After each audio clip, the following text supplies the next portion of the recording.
I love Spore. The best part about Spore is that each stage of the game acts like a different simulator game, and then each stage is linked together into one synchronous game. With the help of the Spore Wiki, we can overview the game as a whole and separately in each of its stages. Firstly, all stages end with 3 potential routes: a social route, an aggressive route, and a middle route, where you make both social and aggressive actions. The middle route gets more specified in the later stages. There's a system where you must measure your actions between social and aggressive actions to end each stage in your preferred route. The routes you pick give color-coordinated consequence cards. There is a green card for social play, a red card for aggressive play, and a blue card for balanced play. The consequences on each card will give you different benefits / bonuses for all future stages. For example, beating cell stage as an herbivore grants you a green card, which has 4 bonuses, one being that social tools in space stage are cheaper, and consequence cards are a good way for playing through each stage.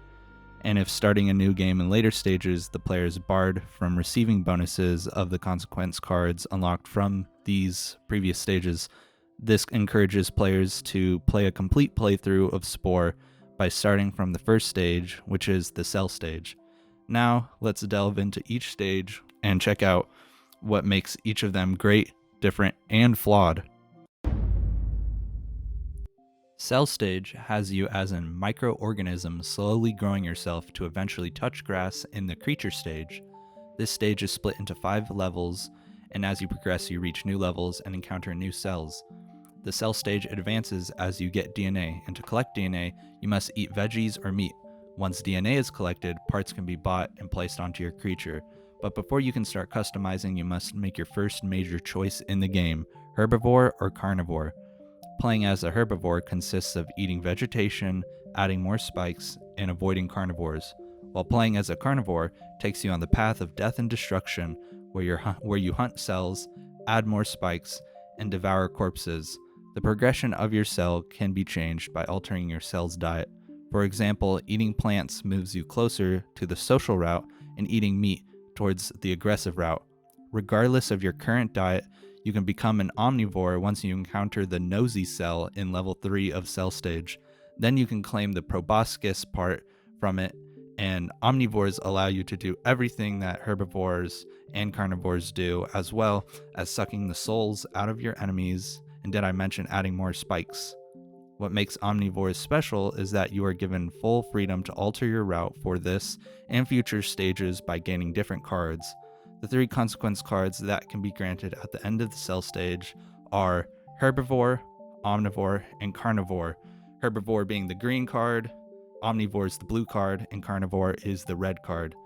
My favorite abilities from the cell stage consequence abilities are Siren Song, because it calms aggro creatures in creature stage, and Gentle Generalist, because it makes so many important ship upgrades way cheaper to acquire. While the worst abilities from these 3 cards are the ones for tribal stage, since they are all about collecting food, which personally has never been a difficult task, but at least it makes it a faster chore. In the cell creator, there are a total of 12 cell parts consisting of 3 types of eyes, 3 movement parts, 3 mouth parts, and 3 weapon parts.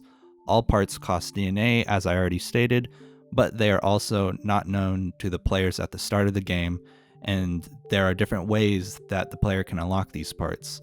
The first way to unlock parts is by killing a cell that owns a part that you don't have yet, or an alternative way to get the parts is to find rare meteor shards and crack them open to get the parts. There are a few cool things about cell stage that you can encounter, like massive particles that block your way, or currents that you can ride to move faster. You'll also find epic cells, which are cells that you'll encounter in future levels that are currently massive in size and can insta-kill you. A fun fact is that if you defeat an epic cell, they can drop in any unowned parts that are visually larger than normal. Creature stage enables the player to grow from a tiny dumb critter to a pack-leading force of nature until you advance to tribal stage. Similar to cell stage, in creature stage you make progress by getting DNA and improving your creature. Before making landfall, however, you are given one final choice to customize your creature with cell parts, and additionally you are given the option to add legs to your creature.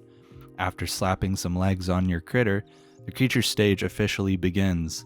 With 3 checkpoints in the creature stage, the player increases their brain size and gains the ability to have one more member in their pack. The pack is a group of creatures that follows the player and assists in any actions the player takes. Also, you will encounter times when your nest migrates to a new location, promoting exploration and newer creatures that appear with better stats and the ability to have a pack as well. The ways to advance in this stage are being a social butterfly and charming other creatures, or going on the hunt and making creatures go extinct, literally. Another commonality with the cell stage is by getting a third route by doing a mix of socializing and murdering. The 3 routes can give these consequence cards at the end of creature stage: social, adaptable, and predator. Social is your green card, adaptable is your blue card, and predator is your red card.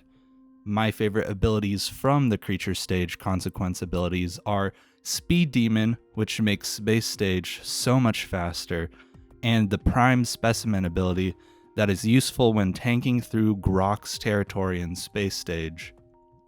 In the creature creator, there are a total of 326 creature parts when you include the Spore Creepy and Cute pack and the exclusive Spore Bot Parts extension pack, which sadly I don't have. The parts are divided into groups: mouths, eyes, limbs, hands, feet, weapons, and detail parts. All creature parts are split into different tiers. The overwhelming majority have 4 tiers, and the rest have 2 tiers. Parts in the creature stage have different abilities. Standard abilities consist of sight, sneak, jump, glide, graspers, mating call, and sprint. Attack abilities are bite, charge, strike, and spit. Social abilities are sing, dance, charm, and pose. Other parts affect speed, health, and diet as well. Some creature parts are gated by what cell stage consequence card you got. Like if you were a herbivore, you would only get herbivore mouth parts, which is only a third of the total amount of mouths you could access. The way parts are collected are through digging up bones, and the bigger the bones, the better the parts you'll find. Other ways to get parts is through the normal progression of the stage. In every creature nest there are a handful of alpha creatures that are creatures with a higher amount of health than the standard creature at a specific nest. They also give parts. Alpha creatures, when befriended, give parts, and also when killed do they give parts. The planet you selected when starting a playthrough in the main menu has a specific land, ocean, and sky color, and now that you are in the creature stage, you can see these features of your planet. However, these are not the only cool things to witness in the creature stage.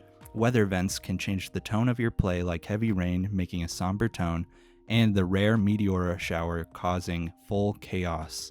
A cool experience is when a spaceship occasionally appears and observes you or abducts a random creature. While traveling around, you can encounter spice geysers that fling your creature high into the sky, and with wings you can soar a great distance. Otherwise, you're just guaranteeing that your creature turns into a paste on the ground. There are structures that add to the ambience and fossils of dead epic creatures from long ago as well. Speaking of epics, they exist as massive versions of normal creatures, and they are as dangerous as always. Yet, they are also a great source of end-stage parts because epics are usually standing around a pile of large bones. When exploring, one might encounter a rogue creature, which is a normal creature but with a large health pool and impressive social and combat stats. They reward the player with a large 100 DNA on befriending or killing them. Rogues also make for great pack members. One of the best feelings is when the game puts your previous creations into your current playthrough, like your creatures as rogues, epics, or even empires, or your old spaceships and structures that are part of other alien empires. The tribal stage starts with your creature creating fire and building a small hut. Then, as you conquer the local region and gain population and tools, you'll eventually advance to the civilization stage. The progression of the tribal stage is where you start with a village chieftain and a few villagers. The playstyle switches from an over the shoulder POV to an eagle POV where you can control your villagers like units in a war simulator. The early objective is to collect food, which is the main currency in this stage. Depending on your diet, the player can either collect fruits from bushes and seaweed from the ocean, collect meats from creatures and harvest eggs from their pets, and go fishing. Or they can do all the above if they're an omnivore. Food can be used to make more villagers by clicking the baby button on the main hut and to add new huts to your villager that provide weapons, instruments, and other tools for healing and gathering. The main objective of Travel Stage is to conquer or befriend other tribes that pop up in the region. Upon conquering / befriending a tribe, they unlock new tools that your tribe can be upgraded with. To be aggressive, you have to send your tribe with weapons to kill off an opposing tribe and destroy their main hut. To be friendly, your tribe needs instruments and they play multiple concerts for an opposing tribe until they become allies. Your chieftain leads the tribe and is the strongest tribe member. Now, the tools granted by winning against other tribes are different depending on your previous choices. Here's a quick table showing that you get different tools based off of if you were a herbivore, omnivore, or carnivore. Obviously, being a carnivore gives you stone axes, while a herbivore gives you maracas and flaming torches and weaker items. Now, the 3 routes that the player can finish at have these resulting consequence cards: friendly, industrious, and aggressive. Friendly being the green card, industrious being the blue card, and aggressive being the red card. The struggles one might face in this stage are the potential of creatures coming to steal your food supply when you're off mingling with other tribes. The enemy tribes can also send their members to steal from or raid your tribe. On the opposite experience, any allies you have may occasionally deliver gifts to your tribe. Throughout the tribal stage, the player is incentivized to go into the tribe outfitter and add clothes onto your tribe members to improve their skills. Clothes can be used to improve combat, socializing, gathering food, health, and defense for your tribe members. There are a total of 46 clothes in the tribal stage, separated into 10 hats, 6 masks, 8 chest pieces, 6 shoulder pieces, 6 symbols, and 10 detail parts. Also, Tribal Stage is the only stage where clothes have an impact on gameplay. Tribal Stage is my least favorite stage because you are a native tribe, and when you advance to Civilization Stage, you immediately create a full-on city with cars and production, transportation, and whatnot. There should be more progression in Tribal Stage to implement things like maybe progression of early farming to full-on agriculture strategy, wagons to complete transportation systems. All this is missing within Tribal Stage, which personally makes it my least favorite stage. The Civilization Stage starts with the construction of your city and the first land vehicle, then ends as you conquer the planet through any means and ascend to Space Stage. The progress the player makes to beat this stage requires the player to first make their city and a car. The player takes their car and uses it to take over an unclaimed spice geyser to start making money. After some time passes, new nations form, and you have 3 ways to take over these nations based on your consequence cards you got from the last stage. The first route is being a religious nation, where you convert nations to your religion through zealous behavior as if you are committing a holy war on the opposing nations. The second route is where you are the nation of making dough, and to take over nations you make trade routes until you can buy their nation out. The third route is the militaristic pathway, where you use your fleet to attack other nations, both with verbal insults and physical destruction. Now, nearing the end of this stage, you can use an ability to auto take over the few remaining nations. This is a cool way to skip to space stage, especially if this is not your first playthrough. When taking over a nation, you can choose to convert the nation to your pathway, or you can let them keep their pathway. This helps with getting a different consequence card at the end of Civilization stage, if one so chooses to seek that out. Speaking of consequence cards, these are the cards you can get for this stage: religious, economic, and military. Religious being the green card, economic being the blue card, and military being the red card. The relationship the player has with epic creatures shifts again. You can now bring an entire fleet to destroy epic creatures in under a minute, opposed to creature stage and all the previous stages where they were way harder to defeat. Now I can cover the building creator and vehicle creator. At the start of the game, you build 4 buildings: a city hall, a resident house, an entertainment building, and a factory. There are 152 generic building parts, 16 city hall parts, 16 house parts, 16 entertainment parts, and 20 factory parts. Throughout this stage, you will want to populate your cities with buildings to increase your defense, income, and citizen happiness. There is a strategy to city building because there is a limited amount of building slots, and the connections made can alter how productive a city is. A factory increases the spice production, which is your source of income, and decreases happiness by a point. Putting a factory next to a city hall or a residential house boosts spice production, but if placed next to an entertainment building, you lose another point of happiness. For entertainment buildings, they increase happiness by a point, and connections with a city hall or a house give yet another point of happiness. Finally, turrets can increase defense. Spice production influences money generation, and happiness determines the state of your city. Happiness is crucial because if too low, your city is susceptible to revolt, lowered production, and religious attacks are more effective. Therefore, this balance between production and happiness is important. Personally, I wish there was an auto build feature to build cities for you.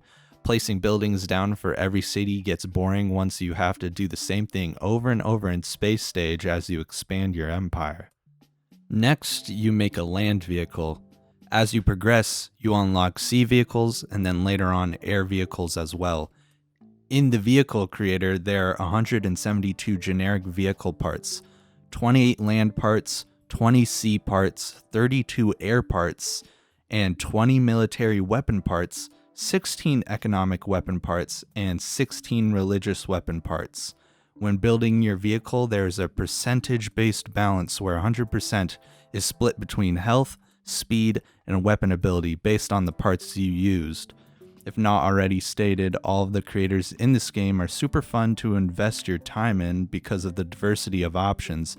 You can always build something new and unique in every playthrough. Spice takes a larger role in space stage, but for now they are your simple source of income and the determiner of what land is yours. Claiming spice geysers is a crucial part of winning the civilization stage. The last thing to talk about in this stage is the communications menu. When you click on another nation, you can declare war on them, praise or gift them, insult them, or start a trade route with them. This communication menu works as a simple tutorial to the space stage comms menu. Overall, the civilization stage ranks at my 3rd favorite stage in Spore, with creature stage as my 2nd favorite and our next stage as my number 1 pick, space stage.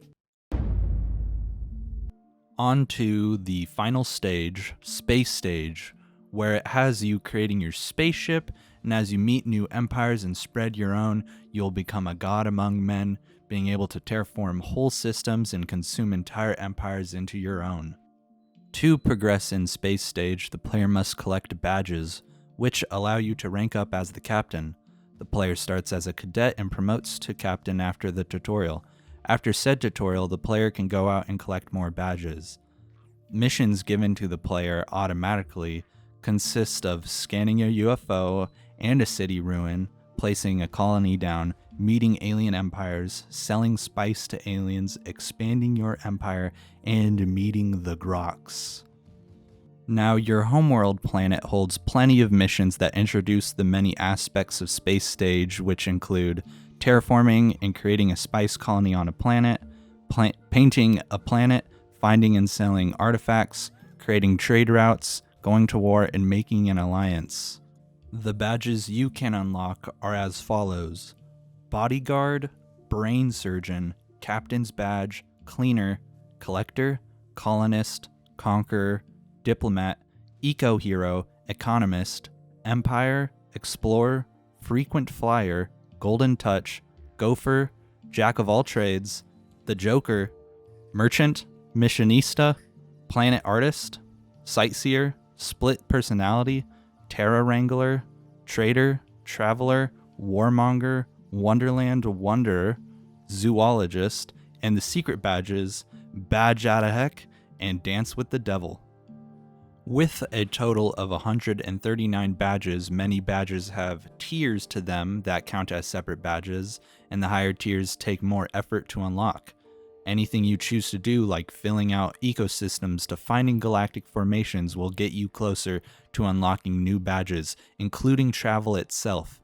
Badges are important because they unlock new tools, consumables, and upgrades that can then be purchased at any empire.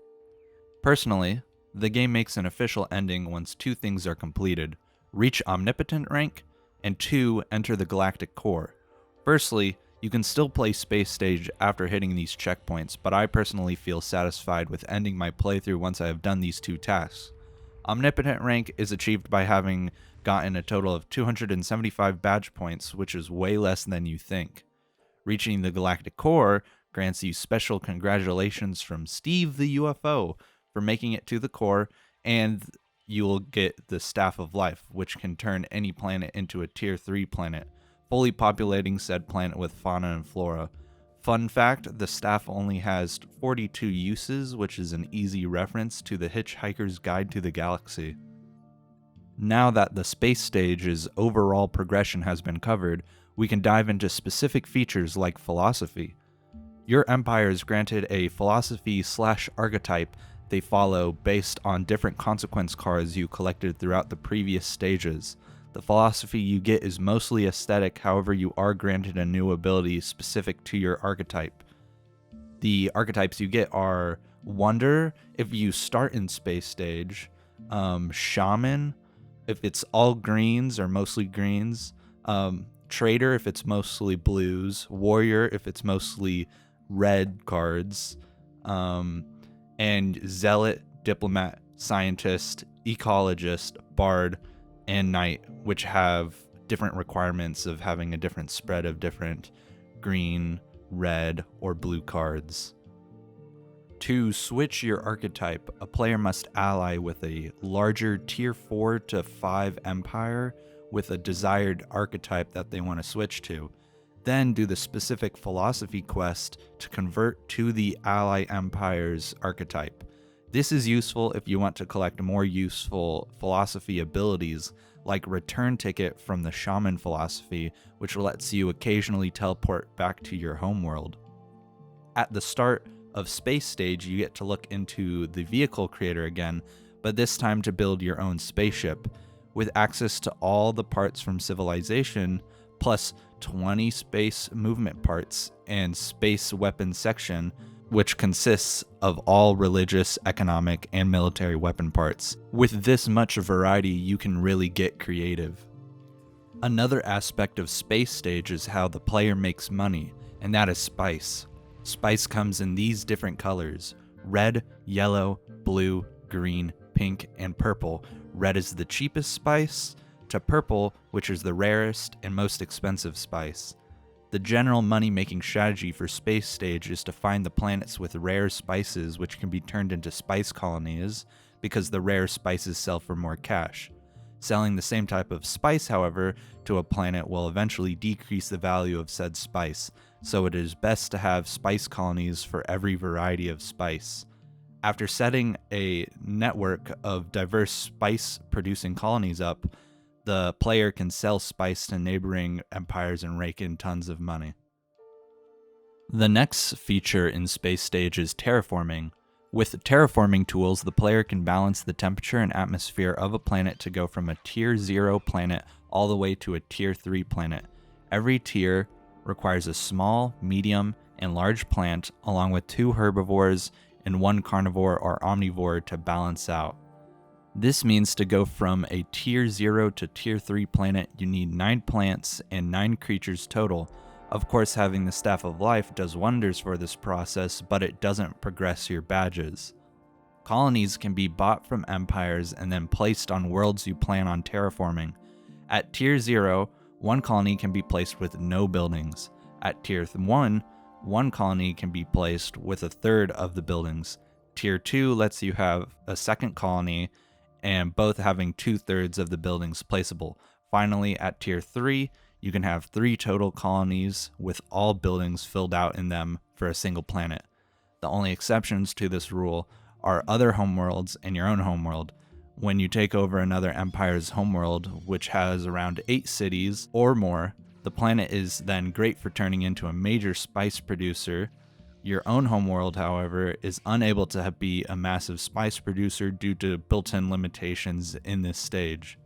All throughout the galaxy, when you are exploring solar systems, you can find planets that send out signals. Exploring these planets can lead you to artifacts, painting/sculpting tools for planets, or an unfortunate pirate ambush.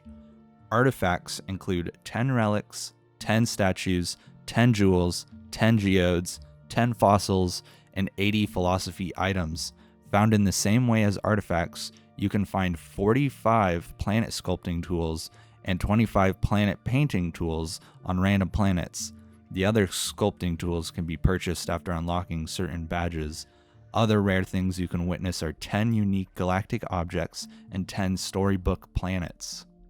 Although there is a lack of story in Space Stage, there are some figures that are briefly mentioned in Space Stage, which are Spode and the God That Will Come. These are 2 deity figures that are mentioned by Zealot and Shaman empires. However, if someone is interested in Spore lore, the Spore Wiki has a ton of fan-made fiction that might entice you guys. The most infamous part of Space Stage is the Grox, the main antagonist in Spore. They are the most hostile alien race in the galaxy. They attack you when you scan the city ruins at the start of the stage, and once you meet them for the first time, they hate you already. The Grox owns most of the center of the galaxy, and trying to reach the galactic core is almost always a means of being chased and bombarded by an endless fleet of Grox spaceships. They are the only creatures that live on tier 0 planets. In fact, they die on tier 1 or above planets. It is almost like the Grox are trying to prevent you from getting your hands on their worst nightmare, the Staff of Life. Space Stage is great because it provides a few goals to guide players through the stage, but it also has the sandbox freedom to let players do their own thing. My only suggestion for this stage would be to add roaming merchants to sell exclusive tools for specific types of spice. This would encourage diversifying your spice colonies and giving spice more than a single use, which is currently just to make money. Galactic Adventures is a fun extension to Spore and allows players to make their own stories or experience other players' stories in Space Stage. The key features of this DLC are the adventures that can be played and initiated through the mission system of vanilla Space Stage. Adventures drop your captain onto a planet and have you complete the mission. As the captain on Adventures, you get the creature stage controls back. Adventures can be made, however I have no experience with this section of the DLC. Completing Adventures gives you XP for a separate progression system in which new levels unlock new gear to physically put on your captain through the outfitter, making it easier to play these adventures. A new progression system helps to expand the length of a single playthrough. The Spore website lets you subscribe to collections of user-made creatures, and with Galactic Adventures you can subscribe to user-made adventures too. Thanks for making it to the end of my video. I started this video wanting to just talk about Spore, and eventually it evolved into a nearly complete breakdown of Spore as a game. Nearly though. Hopefully this video can get people to hop back onto Spore and enjoy it again. If Spore 2 came out, I would want to see the re-implementation of the cut aquatic stage, maybe an improved travel stage, and also a little bit more story pieces in space stage. But that is all from me. Once again, thanks for watching, and goodbye.